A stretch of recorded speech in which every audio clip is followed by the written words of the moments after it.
નમસ્કાર વિદ્યાર્થી મિત્રો, સરસ્વતી ગ્રુપ સંચાલિત ई લર્નિંગ સિસ્ટમમાં આપ સૌ વિદ્યાર્થીઓનું હાર્દિક સ્વાગત છે। ધોરણ 11 નામાના મૂળ તત્વો પાર્ટ 1 આપણા વિષય કોડ છે 154। અત્યારે આપણે અભ્યાસ કરી રહ્યા છીએ ચેપ્ટર નંબર 1 હિસાબી પદ્ધતિ અને તેના પારિભાષિક શબ્દો। એનો મતલબ કે આપણે આ ચેપ્ટરમાં બે ટોપિક વિશે ભણવાનું છે। એક હિસાબી પદ્ધતિ શું છે તે, અને બીજું એના પારિભાષિક શબ્દો જે આપણે એકાઉન્ટના વિષયમાં છે એ ઉપયોગ થશે। એ શબ્દો બે વસ્તુ ભણવાની છે। પહેલા હિસાબી પદ્ધતિ વિશે છે એ તમામ બાબતો આપણે જાણવાની રહેશે। એનો અર્થ, એના લક્ષણો, એનું મહત્વ, ફાયદા, હેતુઓ, મર્યાદાઓ, ગુણાત્મક લક્ષણો, બરાબર, એની પ્રક્રિયા, એના તબક્કા, બધા વિશે આપણે અભ્યાસ કરવાનો રહેશે। લાસ્ટ લેક્ચરમાં મિત્રો આપણે છે એ એક ક્વેશ્ચન જોઈ ગયા હતા, હિસાબી પદ્ધતિ એટલે શું, તેનો અર્થ આપી સમજાવો।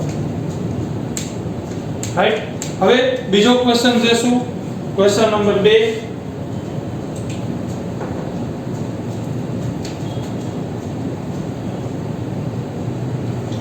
હિસાબી પદ્ધતિ કળા અને વિજ્ઞાન છે, સમજાવો।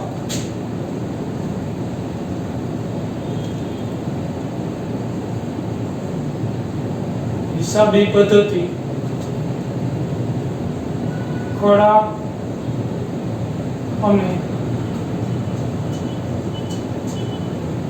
વિજ્ઞાન છે, સમજાવો। બરાબર, આ પ્રશ્ન તમને છે એ વિધાન તરીકે 2 માર્કમાં અથવા 3 માર્કમાં પૂછાઈ શકે।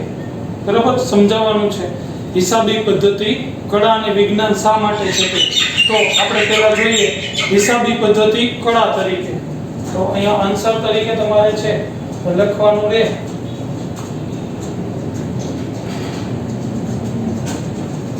હિસાબી પદ્ધતિ કળા તરીકે। રાઈટ, પહેલા હિસાબી પદ્ધતિ કળા છે એ સમજાવીએ તો કે નિયમો અને સિદ્ધાંતોની મદદથી હિસાબો લખવા માટે કળાની જરૂર પડે।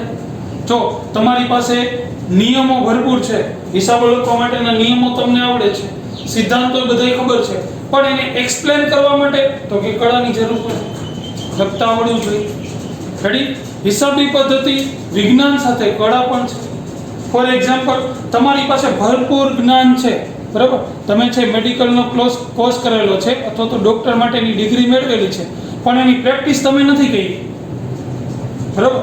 તમને માહિતી બધી છે કે ઓપરેશન કેવી રીતના થાય, એનું છે એ બાટલો કેવી રીતના ચડાવવાનો, બધું તમને આવડે છે, પણ એ તમે ક્યારે કર્યું નથી, કળા તમારી પાસે નથી, તો એ કઈ કામનું નથી, બરાબર। એટલે કહી શકાય કે હિસાબી પદ્ધતિ એ કળા પણ છે, પછી એની સાથે વિજ્ઞાન પણ છે। હિસાબી પદ્ધતિના મુખ્ય 3 પ્રકાર છે, બરાબર, 3 પ્રકાર। એમાંનો પહેલો પ્રકાર એટલે નાણાકીય હિસાબી પદ્ધતિ। નાણાકીય હિસાબી પદ્ધતિ,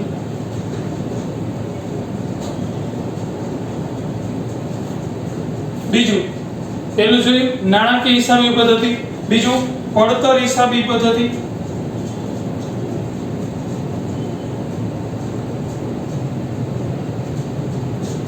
અને ત્રીજું 3 સંચાલકીય હિસાબી પદ્ધતિ।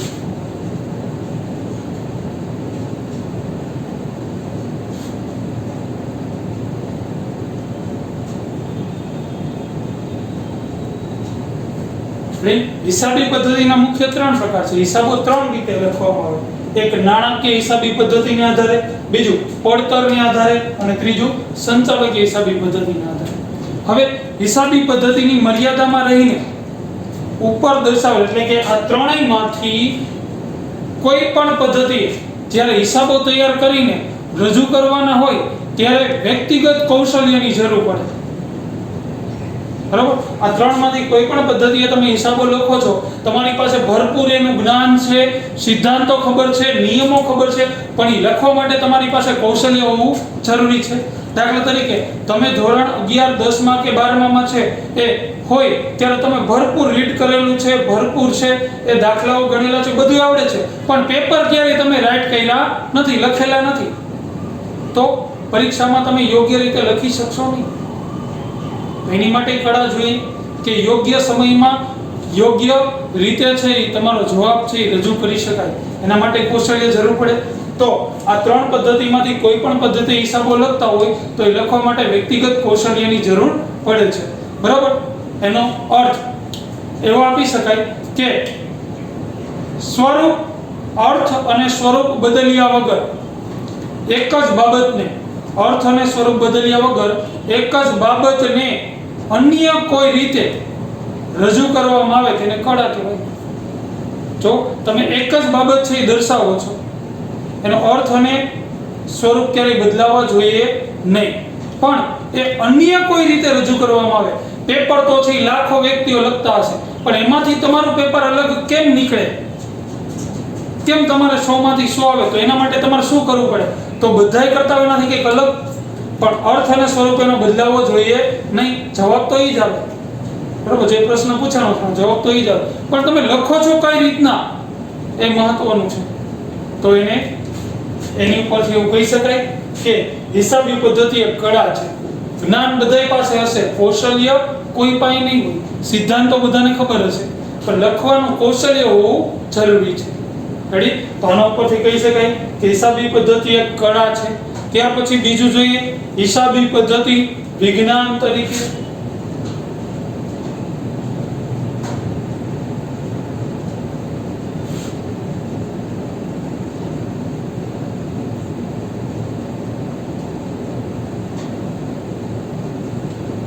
હિસાબી પદ્ધતિ વિજ્ઞાન તરીકે. હવે કળા એટલે તો આપણે જોઈ ગયા કે ભાઈ આપણી પાસે કૌશલ્ય હોવું જોઈએ. હવે વિજ્ઞાન શા માટે છે? તો કે વિજ્ઞાન નિયમો અને સિદ્ધાંતો પર આધારિત છે. વિજ્ઞાન આખું નિયમો ઉપર આધારિત છે. તમે કોઈ પણ વસ્તુ ઉપર ફેંકો, જેટલી ઝડપે ઉપર ફેંકો એટલી ઝડપે નીચે આવે. પાણી રેડો એટલે ઢાળની દિશામાં જ આગળ જાય. બરાબર?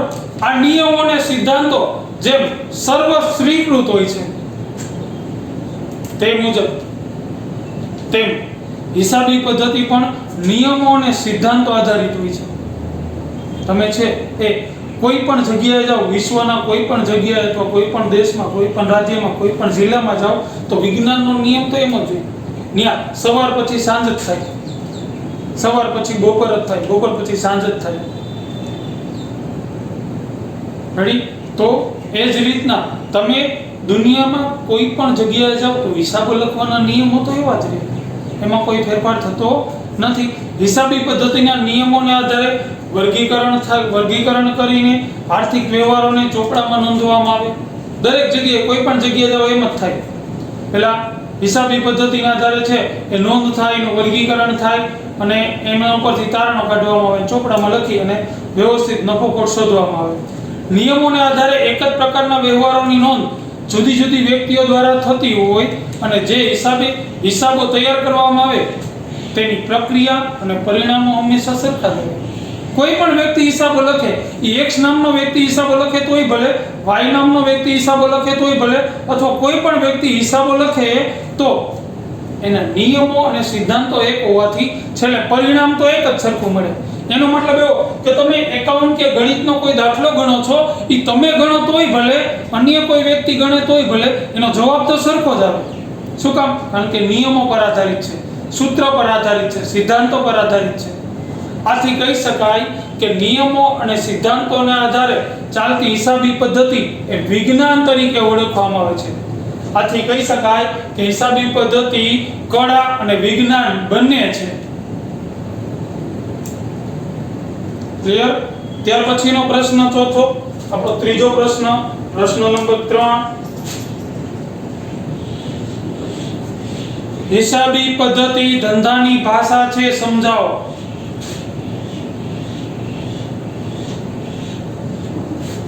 હિસાબી પદ્ધતિ અથવા નામું એ ધંધાની ભાષા છે.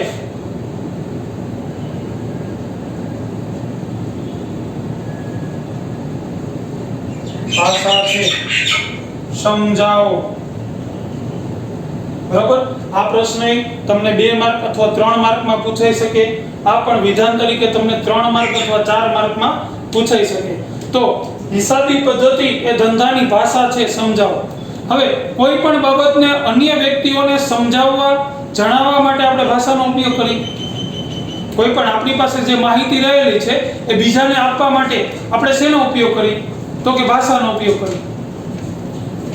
આપણી પાસે રહેલી બાબત અન્ય વ્યક્તિ સુધી પહોંચાડવા માટે. હવે ભાષા દ્વારા તો કે આપણે લખીને, બોલીને, વિશ્લેષણ કરીને, અર્થઘટન કરીને અન્ય વ્યક્તિને સમજાવી કે જણાવી શકીએ. બરાબર. આપણે બોલીને કહી શકીએ, અથવા વિશ્લેષણ કરીને એક્સપ્લેન કરીને કહી શકીએ, અથવા અર્થઘટન કરીને કહી શકીએ.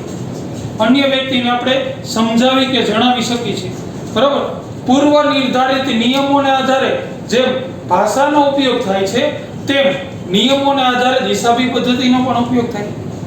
પૂર્વ નિર્ધારિત નિયમોને આધારે જો ભાષા છે આપણે અગાઉ એલકેજી એચકેજી બાલ મંદિર પહેલું બીજું ત્રીજું એમાં વાંચતા લખતા માટે છે એ શીખી ગયા બધું પાયું. એ નિયમોને આધારે જોઈએ. બરાબર. ક અને બાજુમાં લીટો એટલે કાચ કહેવાય. એવી જ રીતના છે એ હિસાબી પદ્ધતિ પર નિયમોને આધારે હિસાબો લખવામાં આવે છે. બરાબર. પરિવર્તનશીલતાનો ગુણ એ ભાષાનું ઘરેણું છે. ધીમે ધીમે પરિવર્તનો આવતા જાય છે. ટૂંકમાં કહી શકાય કે ભાષા અને હિસાબી પદ્ધતિમાં સમય આધારિત પરિવર્તનોનો સમાવેશ થાય. સમય આધારિત. ધીમે ધીમે તમે ગામડામાં જાઓ તો ત્યાં ભાષા છે એક અલગ રીતે બોલાતી હોય. સિટીમાં આવે એટલે થોડોક એમાં ફેરફાર થાય, પરિવર્તન થાય.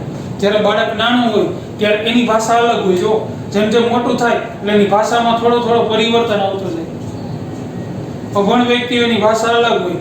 જ્યારે એ ભણે અને આગળ વધે ત્યારે એની ભાષામાં પરિવર્તન આવી જાય.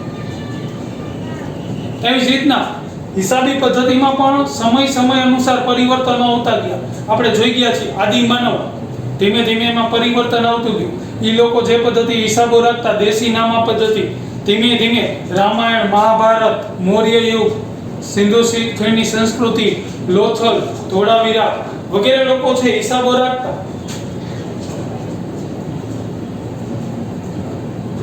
એ દેશી નામા પદ્ધતિ ધીમે ધીમે 1494 માં લ્યુકા પેસિઓલીએ છે એ દ્વિનોંધી નામા પદ્ધતિનો ઉપયોગ કર્યો.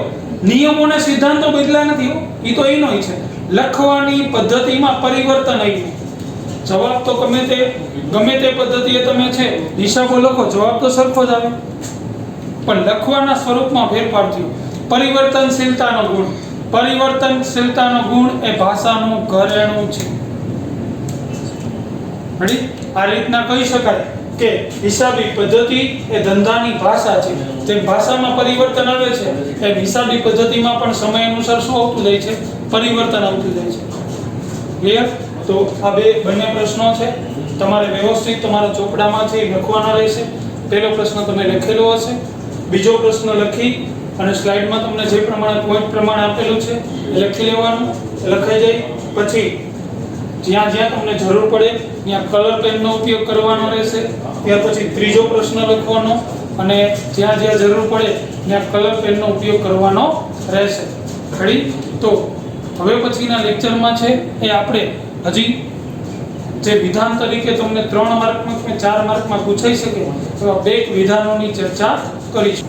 ત્યાર પછી જોઈએ પ્રશ્ન નંબર નેક્સ્ટ એટલે કે પ્રશ્ન નંબર 4. પ્રશ્ન નંબર 4 આ પણ તમને છે એ 3 માર્કમાં અથવા 4 માર્કમાં પૂછાઈ શકે. વિધાન તરીકે દેશી નામા પદ્ધતિ અને દ્વિનોંધી નામા પદ્ધતિ સમજાવો, તફાવત તરીકે પણ પૂછાઈ શકે. તો પ્રશ્ન છે આપણો દેશી નામા પદ્ધતિ અને દ્વિનોંધી નામા પદ્ધતિ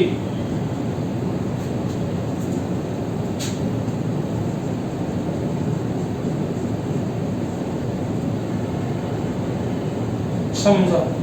બરાબર? બંને પદ્ધતિઓ વિશે સમજાવવાનું છે. પહેલા દેશી નામા પદ્ધતિ વિશે સમજીએ. દેશી નામા પદ્ધતિ ઘણા સમયથી, પ્રાચીન સમયથી એકાંકી વેપારી પેઢી, ભાગીદારી પેઢી એ દેશી નામા પદ્ધતિનો ઉપયોગ કરે છે. જે આપણે પુરાવાઓ જોઈ ગયા મહાભારત, રામાયણ, મૌર્ય યુગ, બરાબર, એ લોકો કઈ પદ્ધતિ હિસાબો રાખતા? તો કે દેશી નામા પદ્ધતિ. આનું બીજું નામ શું છે? વહી ખાતા વહી પદ્ધતિ. એક અંદાજ પ્રમાણે હિસાબો લખવાની આ પદ્ધતિ ખૂબ જ પ્રાચીન છે. ધીમે ધીમે આ પદ્ધતિનો ઉપયોગ ઘટતો જાય છે, બરાબર, કારણ કે 1494 પછી નવી પદ્ધતિ અમલમાં આવી એટલે દેશી નામા પદ્ધતિનો ઉપયોગ ધીમે ધીમે ઘટતો જાય છે. રાઈટ. ત્યાર પછી જોઈએ દ્વિનોંધી નામા પદ્ધતિ, જે અત્યારે હાલમાં પ્રચલિત છે. દ્વિનોંધી નામા પદ્ધતિના જન્મદાતા શ્રી લ્યુકા પેસિયોલી 1494 માં આ પદ્ધતિ છે આપી. પોતે તો કે ઇટાલીના હતા, વ્યવસાયિક પાદરી હતા. અને કયા પુસ્તકમાં રજૂઆત થઈ હતી? સૌપ્રથમ તો કે ગણિત શાસ્ત્ર નામના પુસ્તકમાં એની રજૂઆત થઈ હતી. આ પદ્ધતિમાં તો કે દરેક વ્યવહારની બે અસર થાય. જો દ્વિનોંધી, એના નામ ઉપરથી જ એનો અર્થ નીકળે. દ્વિનોંધી દરેક વ્યવહારની બે અસર, એક અસર ઉધાર અને બીજી અસર જમા. જે પદ્ધતિમાં દરેક વ્યવહારની બે અસર થતી હોય એને દ્વિનોંધી નામા પદ્ધતિ કહેવાય. અને આ બંને અસર તો કે ઉધાર જમાના નિયમો એ દ્વિનોંધી નામા પદ્ધતિના આધારસ્તંભ ગણવામાં આવે છે. કઈ બાબત ઉધાર કરવી, કઈ બાબત જમા કરવી એ એના નિયમોને આધારે થાય છે. તો એના ઉપરથી એવું કહી શકાય કે ઉધાર જમાના નિયમો દ્વિનોંધી નામા પદ્ધતિના આધાર સ્તંભો ગણવામાં આવે છે. વ્યવહાર થાય એટલે સૌપ્રથમ કઈ બાબત ઉધાર કરવી, કઈ જમા કરવી એ નિયમોને આધારે થાય. એટલા માટે એના નિયમો છે એ દ્વિનોંધી નામા પદ્ધતિના આધાર સ્તંભો છે. દરેક વ્યવહારમાં કઈ બાબતની અસર ઉધાર આપવી અને કઈ બાબતની અસર જમા આપવી એ દ્વિનોંધી નામા પદ્ધતિના ઉધાર જમાના નિયમો દર્શાવે. દ્વિનોંધી નામા પદ્ધતિમાં હિસાબો તૈયાર કરવા માટે જુદા જુદા ત્રણ આધાર સ્તંભોનો ઉપયોગ થાય, ત્રણ આધારોનો ઉપયોગ થાય, બરાબર. એમાંનું પહેલું એટલે વેપારી ધોરણ, બીજું રોકડના ધોરણો અને ત્રીજું મિશ્ર ધોરણો.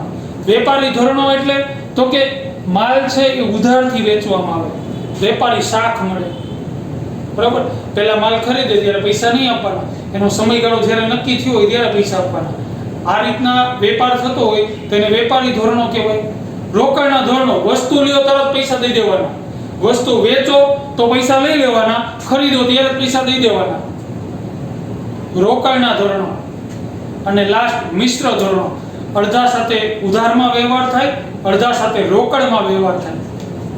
આ ત્રણ આધાર સ્તંભોનો ઉપયોગ કરી કોઈ પણ એક રીતે છે એ વેપાર થતો હોય છે. રેડી. આ પ્રશ્ન આપણો છે એ તફાવત તરીકે પણ પૂછાઈ શકે. અને તમે આ રીતના તમને સ્લાઇડમાં આપ્યો, પેલા હેડિંગ આપી દો દેશી નામા પદ્ધતિ, એના 3-4 પોઈન્ટ લખી નાખો.